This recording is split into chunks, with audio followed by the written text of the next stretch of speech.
नमस्कार दोस्तों और वेलकम बैक। आप देख रहे हैं ऑटोमोबाइल्स चैनल एपी टेक्निकल गुरु और मैं हूं आपका होस्ट और आपका दोस्त एपी। फ्रेंड्स, आज आपके लिए इस वीडियो में खुशखबरी है मारुति की तरफ से।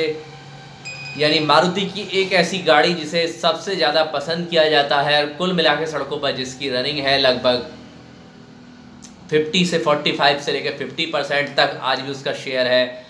और जो फर्स्ट टाइम का बायर्स होता है, जो अपग्रेड करता है टू व्हीलर से फोर व्हीलर्स पर, उसी गाड़ी को पसंद करता है। कहने की आवश्यकता नहीं है, आप जान गए होंगे फ्रेंड्स। ये है मारुति की ऑल्टो 800। तो आज भी ऑल्टो 800 सबसे ज़्यादा पसंद की जाती है, बावजूद इसके कि अभी उसका अपग्रेड नहीं हुआ है। अभी उसमें वो फीचर्स नहीं आए जो अन्य गाड़ियाँ दे रही हैं, लेकिन आज भी इसकी सबसे ज़्यादा ये सेलिंग कार है। उसका कारण यही है फ्रेंड्स, एक तो स्मूथली ड्राइविंग होती है, प्लस इसके जो पार्ट्स हैं वो सभी जगह अवेलेबल हैं। पुरानी गाड़ी होने की वजह से काफ़ी समय से मार्केट में रनिंग है। तो आपको अगर कोई भी प्रॉब्लम होती है तो जो आपके लोकल मिस्त्री होते हैं, जो आपको हर जगह हर सिटी में मिल जाते हैं, आप कहीं भी रनिंग कर रहे हैं लॉन्ग या शॉर्ट, आपको सब जगह मिल जाएंगे इसके मिस्त्री और इंजीनियर्स। तो वो आपकी हेल्प कर सकते हैं, आपकी मदद करते हैं और आपको कोई प्रॉब्लम नहीं आती है। प्लस इसका आफ्टर परचेज मेंटेनेंस भी काफ़ी सस्ता है, प्लस इसका सर्विस कॉस्ट भी काफ़ी कम पड़ता है और इसका जो इंश्योरेंस है वो भी इतना ज़्यादा नहीं है जो अदर एक्सपेंसिव गाड़ियों का होता है। तो इन बहुत सारे कारणों के कारण ही हम लोग पसंद करते हैं मारुति की ऑल्टो 800 को। लेकिन हमारे माइंड में एक चीज़ आती है फ्रेंड्स कि हमारे सामने जब ऑप्शंस हैं, रेनॉल्ट की क्विड इसी बेस वेरिएंट्स में आ रही है, फिर भी आप जानते हैं मारुति की ऑल्टो 800 ही ज़्यादा बिकती है। बहुत सारे ऐसे फैक्टर्स हैं जो हमने जिन पर चर्चा भी की आपसे। तो अब जो सूत्र आ रहे हैं, हमने इस बारे में मारुति से बात की, वहाँ से तो फिलहाल कोई ऑफिशियल नहीं है, लेकिन जो अन्य सूत्रों से सूचना मिल रही है फ्रेंड्स, जैसा कि पहले हमने आपको वैगनार के बारे में वीडियो दी थी जो ऑफिशियल मारुति से नहीं प्राप्त हुई थी। आप जानते हैं जब स्टार्टिंग में न्यू वैगनार लॉन्च होने वाली थी तो बहुत से लोग ये कहते थे केवल एक तरह का यूट्यूब पर ये फालतू का फ्रॉड चल रहा है और ऐसे कोई वैगनार अपडेट नहीं होने वाली है। लेकिन फ्रेंड्स, इस तरह सेंट्रो के मामले में भी हुआ था, 1-1.5 साल से इस तरह की चली थी। लेकिन निश्चित जानिए आप ऑल्टो 800 का भी अपग्रेड होने वाला है। जो सूत्र हैं बिल्कुल विश्वसनीय है, तो निश्चित रूप से मारुति इसे अपग्रेड करके लाएगी। उसका कारण आप जानते ही हैं, 1 अप्रैल 19 से जो भी गाड़ियाँ इंडिया में सड़कों पर सेल होंगी वो होंगी इस तरह की जिनमें मिलेंगे सभी सुरक्षा फीचर्स, यानी कि ABS, EBD, एयर बैग्स और अन्य जो सुरक्षा फीचर्स होते हैं उनका ध्यान रखना होगा। बॉडी बिल्डअप पर भी ध्यान रखना होगा, कंपनियों के लिए अनिवार्य कर दिया गया है। तो दोस्तों, ये हमारे और आपके सभी लोगों के लिए खुशखबरी है कि अब 800 का भी अपग्रेड होने वाला है। ये संभव है कि मारुति सेम टू सेम इसे पेश ना करे, थोड़ा इसका प्लेटफॉर्म चेंज करे जिस तरह की वैगनार का चेंज किया गया। क्योंकि अगर आप वैगनार को आप कंपेयर करके देखिए ओल्ड वैगनार से या न्यू वैगनार से, तो काफ़ी डिफरेंस आता है। अगर आप मारुति उसे चाहती तो बिल्कुल नया एक नाम देकर भी नई गाड़ी पेश कर सकती थी, जरूरी नहीं था कि वैगनार के नाम से। लेकिन वैगनार चूंकि सबसे ज़्यादा पसंद की जाती है और ये कंपनियों की एक स्ट्रेटजी होती है, एक नीति होती है। जिस तरीके से आप जानते हैं पुरानी सेंट्रो और न्यू सेंट्रो में काफ़ी डिफरेंस है। अगर कंपनी चाहती उसे न्यू नाम से भी लॉन्च कर सकती थी, लेकिन उसे सेंट्रो के नाम से ही लॉन्च किया गया। और इस तरह से मारुति ने अपनी पॉपुलर गाड़ी वैगनार के नाम पर इस नई गाड़ी को लॉन्च किया, जो उससे मिलती जुलती है, लेकिन बिल्कुल आप उसे वैगनार नहीं कह सकते हैं। उसमें वैगनार का इंजन वही K10 वाला कंटिन्यू किया गया है, ये बिल्कुल सही बात है। लेकिन आप जानते हैं इसका डिज़ाइन बिल्कुल चेंज कर दिया गया है, बावजूद इसके वैगनार के नाम से ही लॉन्च किया गया, क्योंकि पॉपुलर होने के कारण वैगनार का नाम एक ब्रांड, एक वैल्यू बनी हुई है। तो इसी नाम से कंपनियां लेती हैं, कंपनियों की एक नीति भी है फ्रेंड्स।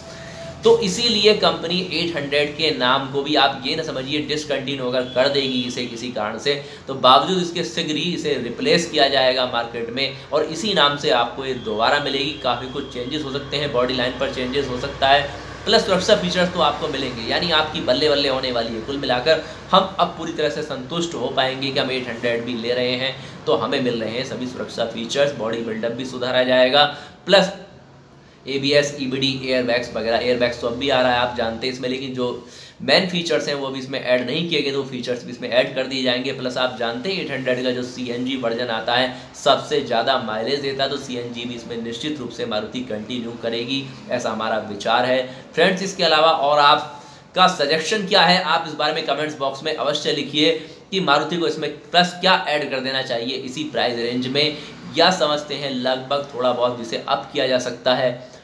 ये तो संभव है कि फ्रेंड जो इसका फर्स्ट वेरिएंट है वो मारुति को डिसकंटिन्यू करना पड़े, यानी जो लगभग स्टार्ट होता है 2,70,000 से, इसका एक शोरूम प्राइस है 265 के करीब, और जो 3 लाख के आसपास आपको ऑन रोड मिल जाती है, तो वो वाला वर्जन तो संभव है कि इसका डिसकंटिन्यू हो जाए। लेकिन जो अदर वर्जन है VXI है या ऊपर का जो CNG वाले जो वेरिएंट्स आते हैं जो लगभग सही रेट में है 4.5 लाख 4,20,000 तक आपको मिलते हैं। तो उन वेरिएंट्स पर अगर 10 या 20,000 रेट का कुछ अप किया जाता है प्लस फीचर्स ऐड किए जाते हैं, तो तब भी मारुति की ये गाड़ी सबसे ज़्यादा पसंद की जाएगी और प्लस अपनी पकड़ बना पाएगी। और ये कंपनी के लिए फ्रेंड्स ये आवश्यक भी हो गया है, क्योंकि कंपटीशन में अब इस तरह की कई गाड़ियाँ खड़ी हो गई हैं बिल्कुल इसी प्राइस रेंज में, चाहे आप डैटसन की गो लीजिए या क्विड लीजिए या और भी कई ब्रांड्स हैं जो इस रेंज में बिल्कुल गाड़ियाँ ला रहे हैं। और सीधा सीधा आप समझिए मारुति की ऑल्टो 800 को उनसे टक्कर मिल रही है, क्योंकि उसमें फीचर्स इतने अच्छे जोड़ दिए हैं, प्लस प्राइस वही है जो आपका ऑल्टो 800 का है। तो इस कारण से भी मारुति को इसका अपग्रेड करना ही होगा। और फ्रेंड्स, इस बारे में निश्चित रूप से मारुति विचार कर रही है, ये बिल्कुल रियल फैक्ट है। और जो हमें सूत्र बता रहे हैं उसके अनुसार इसका अपग्रेड करके इसी साल में इसे वापस रिटर्न आपको दे दिया जाएगा।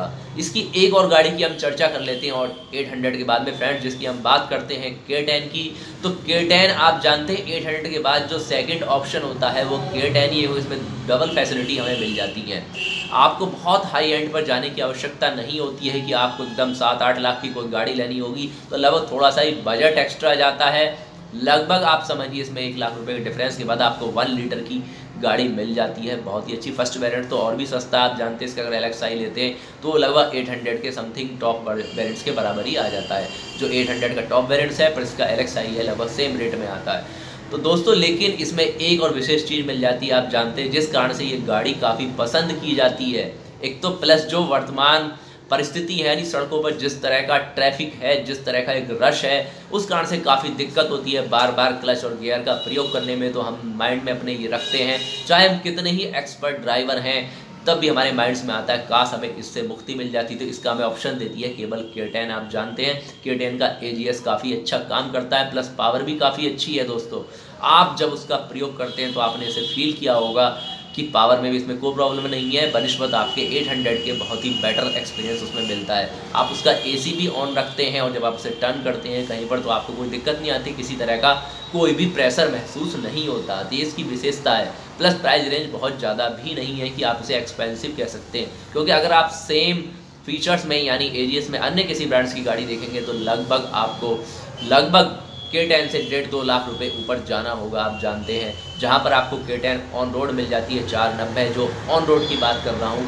और ये थोड़ा डिफरेंस आ जाता है 10 to 5,000 का जो आता है वो लोकल स्टेट और सिटी के आधार पर डिफरेंस आता है, लेकिन मेनली इतने डिफरेंस में आपको K10 मिल जाती है दोस्तों।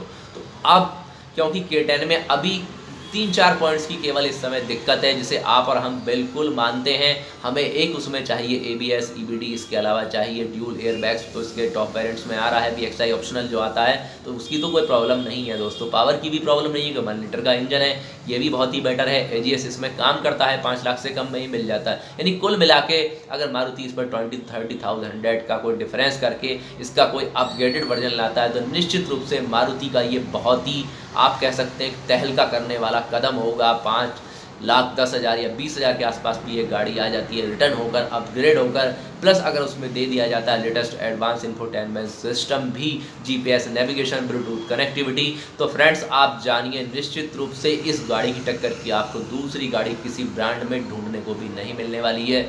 तब हम भी नहीं कह सकते हैं कि आप फलाना वर्जन लीजिए, आप क्विड लीजिए या फलाना लीजिए, तो नहीं कह पाएंगे क्योंकि उस समय कोई ऑप्शंस नहीं होगा। लेकिन मारुति को ये पॉइंट्स इसमें ऐड करने होंगे और वर्तमान में आवश्यक है, वरना ऑप्शंस आप जानते हैं ग्राहक के पास बहुत सारे ऑप्शंस इस समय वर्तमान में अवेलेबल हैं। वो K10 भी देखेगा, वो क्विड भी देखेगा, वो अन्य ब्रांड्स भी देखेगा, गो प्लस भी देखेगा, तो इस समय बहुत सारे वो देख सकता है ऑप्शंस, क्योंकि उससे बेटर मिलने जा रहे हैं, प्लस स्पेस भी ज़्यादा मिल जाता है बहुत सी गाड़ियों में। तो इन सारी चीज़ों का आप जानते हैं अपग्रेड होना आवश्यक हो गया है। इन दो गाड़ियों में जो मारुति की बिल्कुल बेस लेवल की गाड़ियां हैं, चाहे वो 800 हो या K10 हो, आप इसे बेस लेवल की ही गाड़ियां स्टार्टिंग की मान सकते हैं, जिसमें हमारी सब कुछ ड्रीम फुलफिल हो जाते हैं। और इसीलिए 60-70% जो बायर्स हैं इन्हीं गाड़ियों को पसंद करते हैं, जो बिल्कुल आप समझिए स्टार्टिंग पॉइंट्स में गाड़ियां लेना चाहते हैं, बिल्कुल अपग्रेड कर रहे हैं। फर्स्ट गाड़ी तो वो 800 की तरफ जाते हैं, और जो उसे चलाते हैं थोड़ा सा अपने माइंड में ये रखते हैं कि मोर पावर चाहिए, हमें दिक्कत आती है कहीं पर जब टर्न करते हैं, तो उस चीज़ में आप केवल K10 पसंद करते हैं कि 1 लीटर में आ जाती है, मोर पावर होती है, मोर स्पेस भी होता है 800 की अपेक्षा, कुछ फीचर्स भी उससे एक्स्ट्रा मिल जाते हैं। इसी कारण से मारुति की दोनों गाड़ियां पसंद की जाती हैं। तो ये तो निश्चित हो गया है फ्रेंड्स कि 800 आपको रिटर्न मिल जाएगी, थोड़ा सा एक्सपेंसिव होने के बाद में। एक्सपेंसिव इतना नहीं होगा जो ओवर बजट हो जाए, क्योंकि ऐसा कहीं भी कोई ब्रांड्स नहीं करता है, चाहे वो सेंट्रो हो या अनदर कुछ भी कंपनी हो, क्योंकि उसे अपने एक ब्रांड का रिटर्न तो लेना है अपने कस्टमर से, उसका ज़बरदस्त बेनिफिट लेना है कि उसका ब्रांड्स बना बनाया है, उसका नाम मार्केट में पहले से तैयार है, केवल उसे बेटर ऑप्शन देना है कस्टमर को। तो मारुति को भी बेटर ऑप्शन देने होंगे इन दोनों गाड़ियों के, K10 के और 800 के। उसके बाद में क्या आप इन्हें लेना पसंद करेंगे, आप लिखिए नीचे कमेंट्स बॉक्स में कि अगर आप ग्रेड होकर आती हैं K10 और 800 तो आप इसे रिटर्न परचेज करना पसंद करेंगे बेटर ऑप्शन में, या नहीं पसंद करते हैं तो आपको दोनों लिखना है। प्लस इसके अलावा जो आपके सुझाव है मारुति के लिए वो भी आप लिख सकते हैं कि मारुति को ये फीचर्स भी इसमें ऐड कर देने चाहिए। कम से कम बजट लगभग थोड़ा बहुत डिफरेंस हो सकता है फ्रेंड्स, उसमें कोई मैटर नहीं करता है, ज़्यादा डिफरेंस नहीं आता है। कि वैगनआर में भी आप जानते हैं बजट थोड़ा अप हुआ, लेकिन इतना ज़्यादा अप नहीं हुआ है। तो फ्रेंड्स ये तो थी हमारी आज की वीडियो, इन्फॉर्मेशन वीडियो आपके लिए। तो अपने फ्रेंड्स, रिलेटिव और अपने सोशल नेटवर्क पर भी इसे शेयर कीजिए ताकि लोग जान सकें कि मारुति का इस बारे में क्या विचार है, क्या हमें विश्वसनीय सूत्र बता रहे हैं कि अब आने वाली हैं बिल्कुल नई गाड़ियां जो आपका बिल्कुल ड्राइविंग का एक्सपीरियंस बदल देंगी। आप जानते हैं ऑटोमेटिक गाड़ियों का ज़माना आने वाला है, तो आप तैयार रहें लेटेस्ट एडवांस गाड़ियों के लिए। इसके अलावा जो सजेशन है आप लिखें नीचे वीडियो में। और फ्रेंड्स मिलेंगे नेक्स्ट वीडियो के साथ। आपसे जाते जाते एक निवेदन है कि अगर आपने चैनल सब्सक्राइब नहीं किया है तो फ्रेंड्स चैनल सब्सक्राइब करें, क्योंकि इसमें लाते हैं हम इसी तरह की इंपॉर्टेंट वीडियो जिसमें आपको लेटेस्ट इन्फॉर्मेशन दी जाती है। इसके अलावा यूज्ड गाड़ियों की टिप्स भी लाते हैं। इसके अलावा हम आपको ले जाते हैं मारुति के शोरूम पर जहां आपको मिलती हैं बेस्ट ट्रू वैल्यू गाड़ियाँ, तो वो वीडियो भी आप देख सकते हैं। चैनल पर आपको ट्रू वैल्यू की गाड़ियाँ भी मिल जाएंगी। इसके अलावा यूज्ड गाड़ियों की वीडियो भी इस चैनल पर पड़ी हुई है, तो आप वहाँ से देख कर अपनी नॉलेज बढ़ा सकते हैं किस तरह आप पुरानी गाड़ियाँ भी परचेज कर